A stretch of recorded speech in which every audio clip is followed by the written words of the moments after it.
I thank you, Mr. Speaker. I rise in support of the Clear Act of 2010 to respond to the BP oil spill in the Gulf of Mexico. Mr. Speaker, one of the many important provisions of this bill requires the EPA to do a new rulemaking procedure to establish baseline levels of toxicity and effectiveness that takes into account the study of the acute and chronic risks posed by the use of toxic dispersants. Quite simply, the EPA must determine whether or not it's safe to use these dispersants, not just which dispersant is the safest, but whether or not they're safe at all.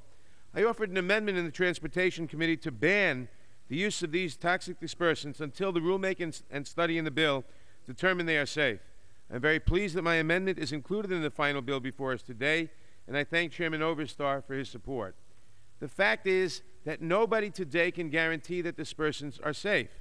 The only thing dispersants seem to do is push the oil below the surface, making it harder to see the damage and determine liability, and making it harder to boom and skim the oil off the surface. The only benefit seems to be for PR purposes. Dispersants simply shift the oil to another part of the ecosystem while increasing the toxins in the Gulf, harming marine life, and contaminating the water column. In fact, researchers have recently found evidence of dispersants in blue crab larvae from Louisiana to Florida, indicating that the dispersants have already made their way into the food chain.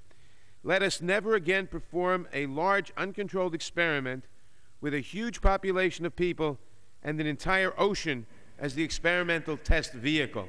Let us be sure that the dispersants are safe before we subject the marine life and the human population to them. I thank you. I yield back.